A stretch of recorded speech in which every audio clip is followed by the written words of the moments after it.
Hello and welcome to the British English podcast with your host, Charlie Baxter. Today we have a bite-sized episode, and this one is going to be focusing on topic-specific vocabulary for talking about food.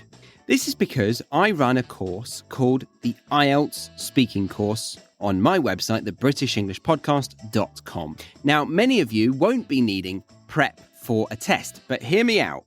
I think the IELTS test, particularly the speaking part, tries to mimic conversational fluency. And because of that, improving your IELTS speaking score is in many ways like improving your speaking skills. And one technique that we've mentioned on this podcast before with Pete from Aussie English is the vocabulary islands analogy. The idea that you want to build on these islands of vocabulary. Imagine each topic of conversation is an island. And the weaker your vocabulary around that topic, the smaller the island. So we want to grow that island nice and wide. And to do that, we focus on topic-specific vocabulary. And as I said, today's episode is focusing on the topic of food.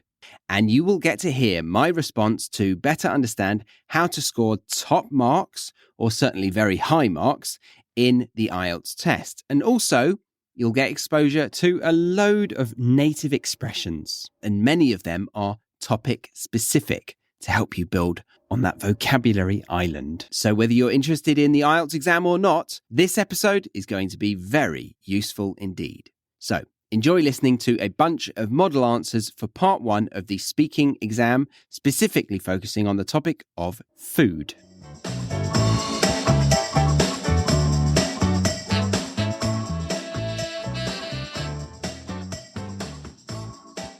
Okay, so now we're going to talk about food, and your first question is, what do you usually have for breakfast?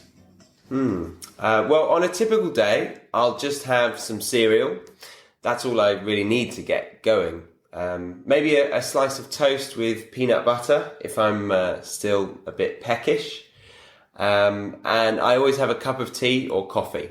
I'm not a food buff in any shape or form, but I am particular about my coffee. I always have filter coffee in a cafetiere. Never ever instant. I can't stand that stuff.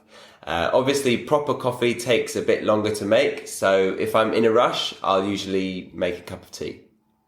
Okay. And at what times do you usually eat? Well, I have breakfast at 7 or soon after 7 before I get ready for work. That's pretty routine Monday to Friday, though I'm a bit more flexible at weekends when I'll usually have a lie-in and get up anytime between 8 and 9:30, maybe even 10, if I've been burning the midnight oil the night before, perhaps. Lunch is at 12 or 12:30, depending on what's going on at work.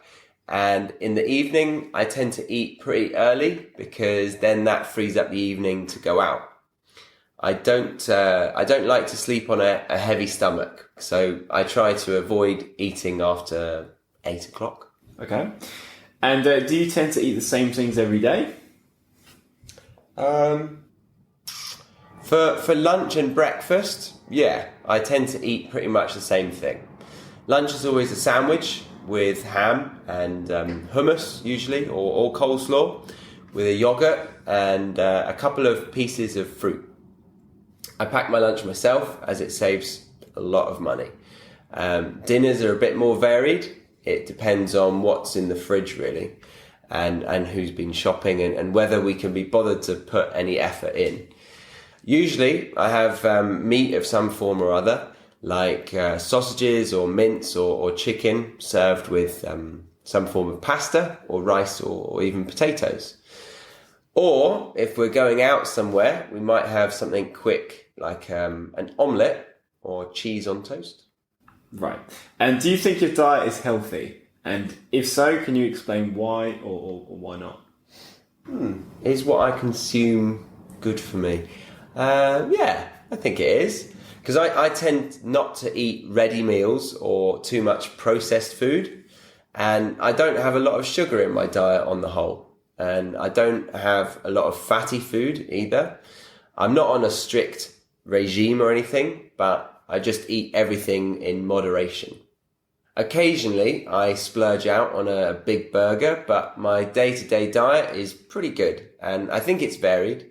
So I'm getting a lot of different vitamins from the fruit and veg that I eat, and I eat plenty of fiber and make sure my diet is balanced.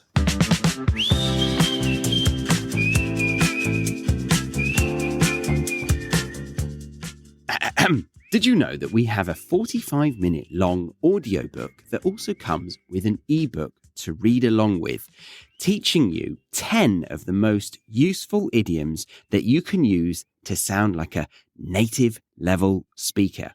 You know, the next time that you want to impress someone, be it for a job interview or an English exam like the IELTS test, then you can whip out one of these phrases and really wow them. We've selected these 10 because they're daily idioms. They're ones that you can use in many, many situations. So you won't be wasting your time learning a random idiom that you'll never really get the chance to use. And the even better news is that we're giving this audiobook and ebook away for free. And all you need to do is find it in the show notes of this episode. Head over to thebritishenglishpodcast.com and find it in the homepage.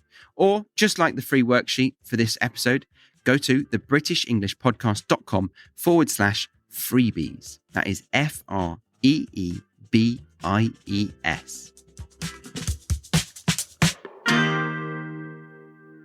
Okay. Now question 5. What is the typical food from your country like? Well, typical English food, it's often quite stodgy, a bit bland.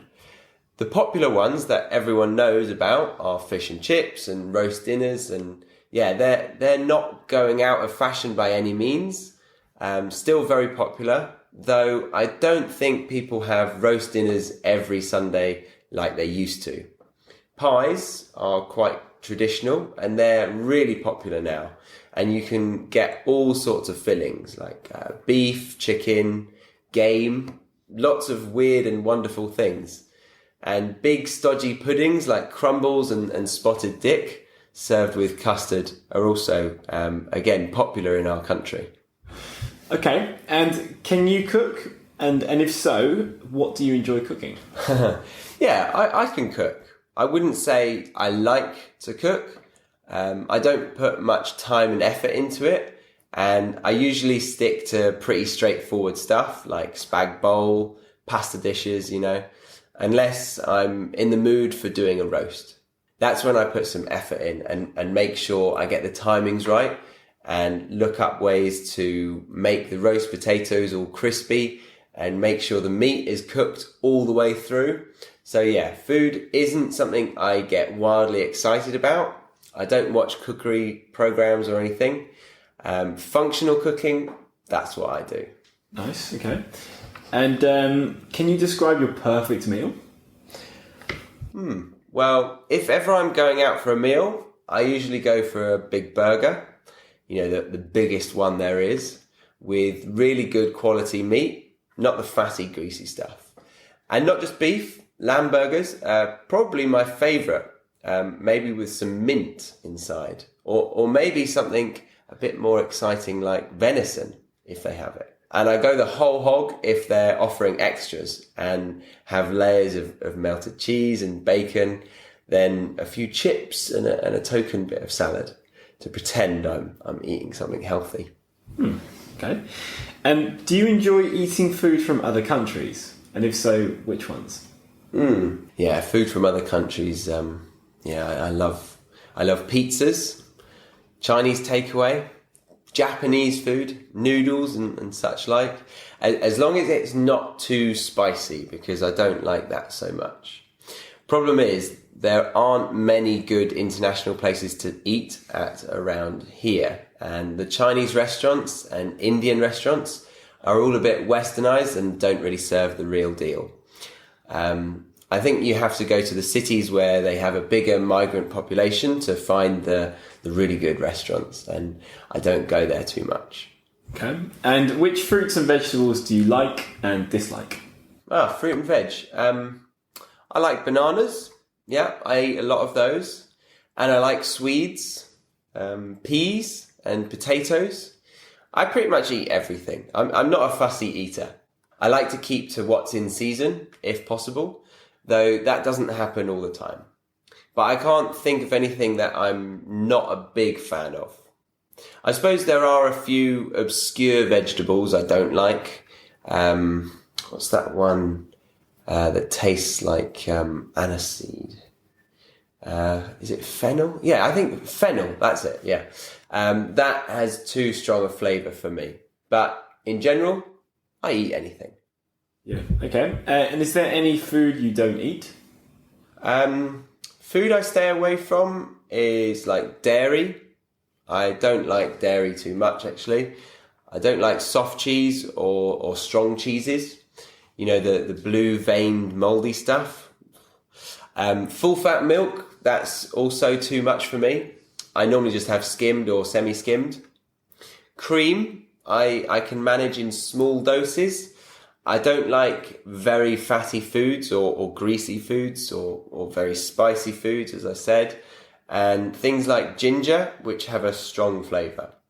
Or if food is just so processed that it has no natural ingredients whatsoever, yeah, I don't like that. Like some of those milkshakes you can get. Okay, right. Thank you very much for your answers. Thank you. So what you just heard was the bloopers, meaning the mistakes or parts of the recordings that were not good enough for the real thing. So if you thought that was useful for you in regards to improving your IELTS speaking score, then we have created a full course that will interest you, as we have even better answers with the target language being visually highlighted as it comes up, then review videos going over the target language in a really thorough and enjoyable way to make your preparation for the IELTS exam fun and enjoyable. We also have a ton of learning resources that go with it, like quizzes, glossaries, flashcards, writing assignments, and technique videos, and many more things. And to top it all off, there are IELTS classes being held twice a month for every single student who attends this course. So if this sounds like it would help you, then head over to thebritishenglishpodcast.com/IELTS. And then you can try out the free sample, learn a ton of information from that free sample, and then decide if you want to join in on the fun. That's all from us for today. See you next time.